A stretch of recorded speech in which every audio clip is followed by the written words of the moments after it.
Akan tetapi Saul semakin besar pengaruhnya dan ia membingungkan orang-orang Yahudi yang tinggal di Damsyik karena ia membuktikan bahwa Yeshua adalah Mesias. Membuktikan bahwa benar namanya Yeshua adalah Mesias. Dulu percaya nggak Rasul Saul awal-awalnya itu percaya nggak? Ya? Ini tadi ini yang kamu baca sendiri lagi mengejar-ngejar, lagi dikejar-kejar ini, lagi dikejar-kejar ini membunuh itu. Yang percaya bahwa Mesias sudah datang, kejar, namanya Rasul Saul. Ya. Ternyata di sana yang mereka sebarkan kemana-mana sampai pertaruhkan nyawa adalah bahwa Mesias sudah datang, yang dinubuatkan oleh Mose maupun kita para nabi.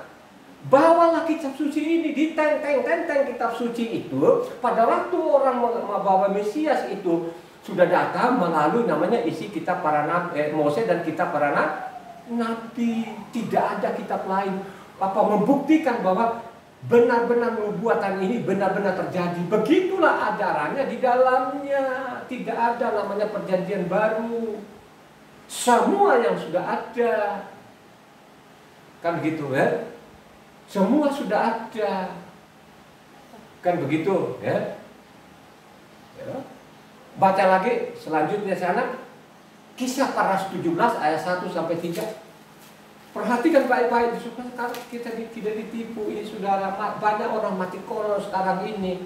Dia kan meninggalkan Tuhan, tidak mengenal Tuhan lagi, tidak menghiraukan lagi Tauratnya. Saul dan Silas mengambil jalan melalui Amfipolis dan Apolonia dan tiba di Tesalonika. Di situ ada sebuah rumah ibadat orang Yahudi. Seperti biasa, Saul masuk ke rumah ibadat itu 3 hari Sabat berturut-turut. Ia membicarakan dengan mereka bagian-bagian dari kitab suci. Ia menerangkannya kepada mereka dan menunjukkan bahwa Mesias harus menderita dan bangkit dari antara orang mati. Lalu ia berkata, inilah Mesias, yaitu Yeshua yang kuberitakan kepadamu. Jadi yang memberitakan itu siapa? Injil yang diberitakan itu apa? Perintah baru atau memang Mesias sudah datang? Pakai apa? Pakai namanya Taurat. Kita para nabi meyakinkan orang ini sudah loh, ada tulisannya di sini.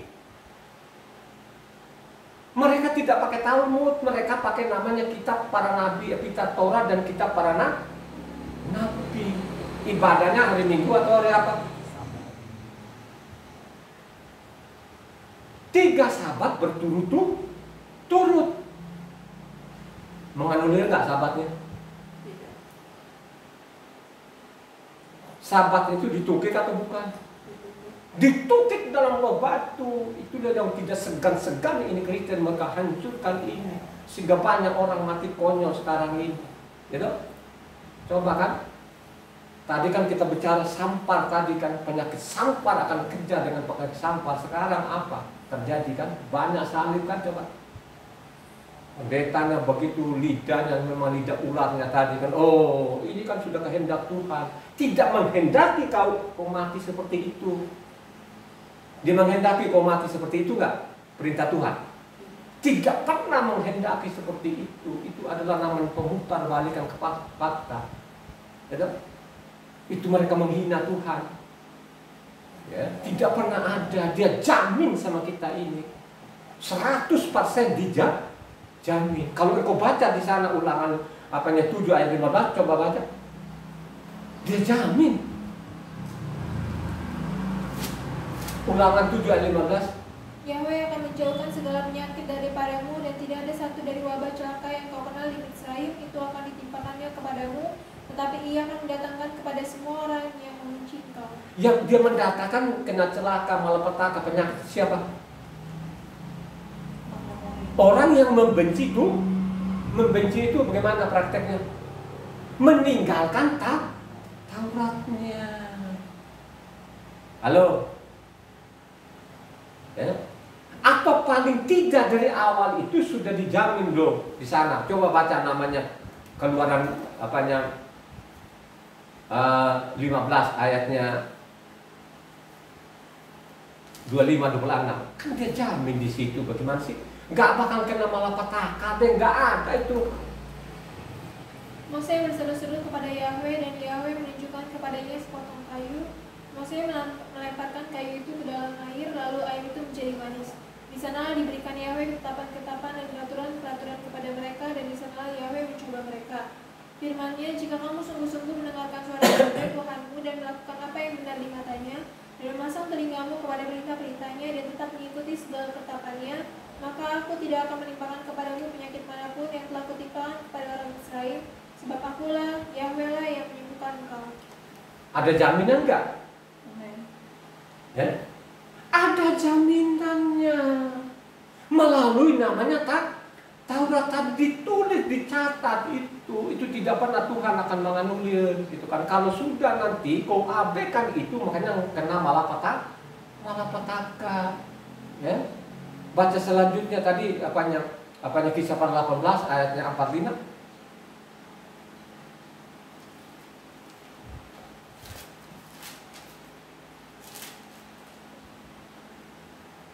Dan setiap hari Sabat, Saul berbicara dalam rumah ibadat dan berusaha meyakinkan orang-orang Yahudi dan orang-orang Yunani. Ketika Silas dan Timotius datang dari Makedonia, Saul dengan sepenuhnya dapat memberitakan firman, di mana ia memberi kesaksian kepada orang-orang Yahudi bahwa Yeshua adalah Mesias. Pakai kitab atau pakai mulut aja? Pakai namanya kitab. Pakai namanya kitab Taurat dan kitab para nabi. Jadi tidak pernah saya ketemukan di dalam perjamuan kuno untuk namanya menganulir perkataannya Tuhan. Karena jelas-jelas di sana, apanya Matitia 5 ayatnya 17-20, kan tidak pernah.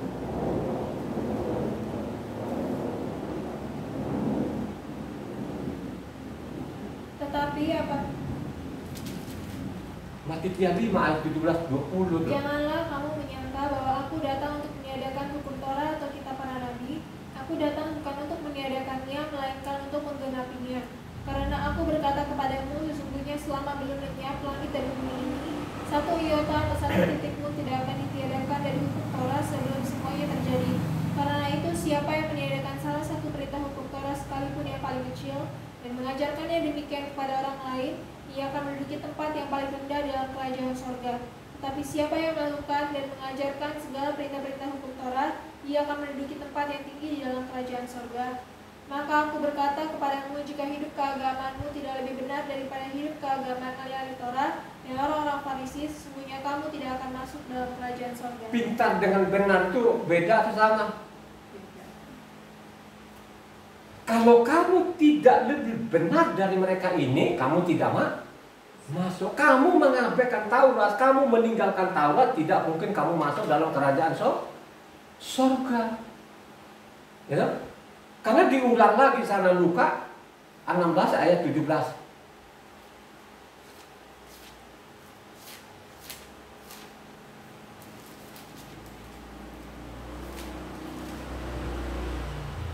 Lebih mudah langit dan bumi lenyap daripada satu titik dari hukum Torah batal. Mendingan bumi ini lenyap, langit dan bumi lenyap daripada lu satu titik.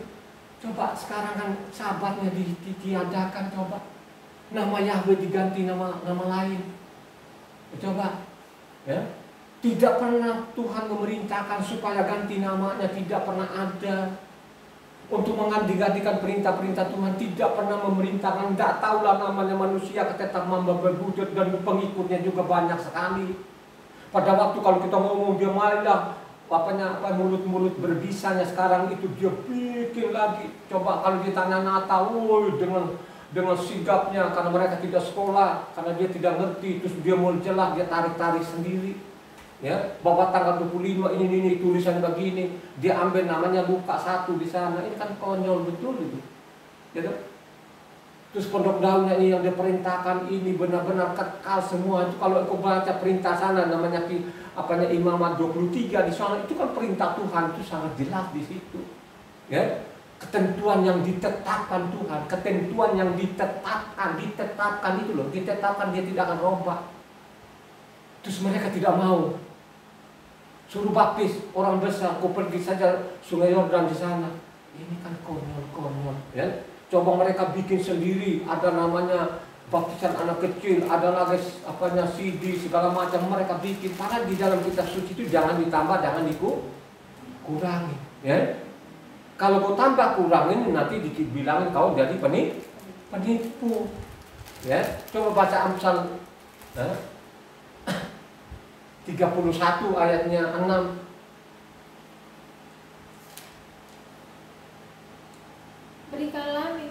Berikanlah minuman keras itu kepada orang yang akan binasa, dan anggur itu kepada yang susah hati. 30 ayat 6. Janganlah menambahi firman-Nya supaya engkau tidak ditegurnya dan dianggap pendusta. Jangan do tambahin, jangan kau kurang. Akhirnya sekarang itu pendusta banyak betul, saudara. Banyak betul pendusta ini. Ya, coba bayangkan aja nama-nama yang berbau-bau Israel itu diganti. Sudah dinubuatkan Mazmur berapa? 83 ayat 5, coba bacain. Sudah dinubuatkan itu. Itulah yang mereka bangga-banggakan sekarang ini. Kata mereka, marilah kita lenyapkan mereka sebagai bangsa sehingga nama Israel tidak diingat lagi. Bukan secara bangsa saja mereka mau melenyapkan sekarang itu. Coba kalau kita lihat sekarang kan, kalau misalnya ada kutuk-kutukan orang-orang Palestina, termasuk juga Kristen ikut-ikut kutuk-kutuk. Coba kan, dulu loh ya, sekarang udah mulai sadar juga lah sekarang itu. Kalau dulu, kalau orang Islam mengutuk namanya Israel, itu kan perang antara Palestina dengan Israel, itu mulailah Kristen termasuk mengutuk. Kenapa dia mengutuk? Karena ada juga Kristennya di situ. Coba, apakah Tuhan suruh mengutuk Israel? Siapa yang mengutuk engkau akan kena kutuk. Kalau kau baca sana Kejadian 12, bagaimana dibilang Abraham, kalau ada yang mengutuk engkau dan keturunan akan kena kutuk. Apakah dia berubah? Firman itu tidak akan berubah. Akhirnya apa sekarang? Coba kan, badai di mana-mana, gempa bumi di mana-mana, hancur lebur, banyak orang mati konyol. Ada yang tidak diambil lagi, tidak dikubur itu. Coba, itu mati namanya pangkuan Bapa, ya. Oh, sudah meninggalkan dunia yang fana, ya. Ini kan konyol-konyol, tidak pernah ada merasa, waduh kenapa jadi begini, ya. Coba kalau saya ngomong masalah Yahoo tuh muka-mukanya mengkerut gitu, ya. Kalau kau ngomong berarti kau menantang, ya, kau menantang Tuhan, bukan menantang saya, kan begitu. Kalau orang-orang yang pasif-pasif baca ya itu tadi, kalau dengar tanpa otaknya tadi, ya, waras tadi itu nggak mikir, nggak kaget lah kan gitu. Misalnya kan kaget kan begitu. Kenapa begini? Ya, kenapa nama-nama orang diganti? Kenapa nama-nama Tuhan diganti? Tidak ada yang bertanya, malah sebaliknya. Oh Pak, nama-nama itu tidak penting bagi kami Pak. Kan begitu, yang penting hati kami ke atas. Firman-Nya di mana? Di atas itu apa hanya ada Tuhan saja? Ya? Atau ada Isabel juga? Ya? Itu kan kata-kata mati itu. Ya, kata-kata yang mematikan itu. Nama tidak penting bagi kami Pak. Yang penting nama hati kami ke atas. Ada nggak firman-Nya nama itu tidak penting, yang penting hati kami ke atas? Ada nggak firman? Malah sebaliknya, nama itu penting nggak? Ya? Ada tulisannya nggak bahwa nama itu penting? Ada kan? Bertahan karena namaku selalu. Matius 10 ayat 22 kan, bertahan itu akan selalu. Ya, amin nggak saudara? Betul? Tuhan itu tidak pernah menganulir perkataannya, dan Tuhan itu tidak pernah ada di dalamnya itu untuk membuat ibadah baru, untuk membuang perkataannya. Kalau engkau sudah pisahkan antara Bapa dengan anak, ya itu sudah jadi masalah besar. Di dalam kitab suci, di dalam yang kita baca namanya Injil itu, Bapa dengan saya satu. Tidak pernah memberontak namanya perkataannya, tapi sekarang dibikin supaya antara anak dengan Bapa berkelahinya bagaimana? Karena engkau tidak mau lagi sabatnya, tidak mau lagi pondok daunnya, ya, tidak mau lagi pesaknya. Berarti lo ini anak kurang ajar, gitu? Yang jelas-jelas di dalam kan bahwa itu adanya Yesus. Kan konyol-konyol yang begini-begini ini, itulah yang akibat tidak pernah membaca. Akibatnya tahu sendiri loh, kata Amsal. Siapa saja yang menyepelekan, yang mengecilkan akan tahu akibatnya. Dan begitu, ya. Jadi marilah saudara baca, jangan bosan-bosan, jangan jenuh-jenuh. Jangan engkau datang ibadah itu tidur. Kalau tidur apa? Mati. Loh, itu kan bukan sekedar loh ditulis loh namanya etikus ini. Bukan sekedar. Jadi bahasa dari dulu saya lihatin ada orang karena sudah terbiasa dulu kelakuannya dulu ada namanya doa singkat atau namanya ibadah singkat. Pada waktu dia cekek namanya nasi ini dia berjam-jam nggak ada bosannya. Tapi pada waktu dia mau makan namanya firman Tuhan, makan rohani abadi tadi mulai ngantuk, mulai bosan. Pada saya kalau khotbah saya ini pakai pasal dan pakai ayat, kan menyala dong sambil kau tulis gitu kan. Ulang nanti kan baca lagi kan begitu kan. Oh ternyata begini, ya kan begitu. Coba, ya. Kalau ditanya saya orang Kristen, bukan, ya saya bukan. Saya adalah namanya pengikut Yesua, pengikut Yahweh, ya beriman kepada ya. Kalau engkau hidup itu karena iman kepada siapa? Halo. Iman kepada namanya Yesua bahwa dia adalah Yahweh itu sendiri, pasti kau selamat. Kan begitu di dalamnya. Ya. Kalau kau tidak percaya bahwa akulah Yahweh ini, mati dalam dosa. Ya.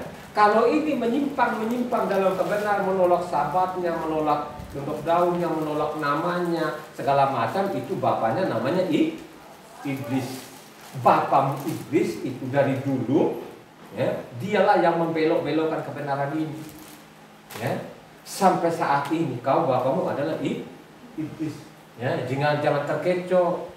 Sekarang ada bapak gerejanya, buku bapak gerejanya. Tapi ada dokter juga sekarang dia nggak mau, saya nggak mau lagi buku gereja itu. Saya mau kembali, saya mau baca namanya Taurat sampai kepada namanya Wahyu. Ada sekarang saudara, ya. Ada namanya dokter JT namanya. Kalau dokter satu lagi ini namanya GL, dia kembali aslinya, ya dia mikir kan. Ya Tuhan yang Esa tadi kan dia mau kembali sebenarnya kan gitu kan. Hanya JT yang mundur teratur dia dengan baik-baik, sedangkan namanya dokter GL ini kembali dia, ya. Kenapa dia kembali? Kan nggak mungkin, kan ada pengikutnya nanti, ya. Nggak mungkin lah ada pengikut, ya. Jadi baca kitab suci dengan benar dari Nabi Yesaya ada pengikutnya nggak? Saya kira itu nabi-nabi begitu nggak ada. Terbaca di dalamnya nanti, ya. Nabi Yeremia ada pengikutnya, kagak ada. Nabi siapa? Yeskiel ada pengikutnya, kagak ada. Diancam-ancam. Apalagi namanya Elia. Elia itu ada pengikutnya enggak? Tidak ada, saudara. Tidak ada. Yang begitu-begitu tidak ada. Yang mengungkapkan kebenaran itu tidak bakal mau juga orang-orang, ya. Lebih suka dia ada dokternya, tapi penipu. Dia lebih suka itu. Kan begitu kan? Tidak berkata benar kata firman Tuhan, gitu kan? Jadi sekali lagi marilah kita baca, kita merenung. Kalau datang ibadah itu jangan tidur, jangan ngantuk, ya. Jadi sediakan memang poin, catat, nanti baru dibaca ulang. Mari kita tutup.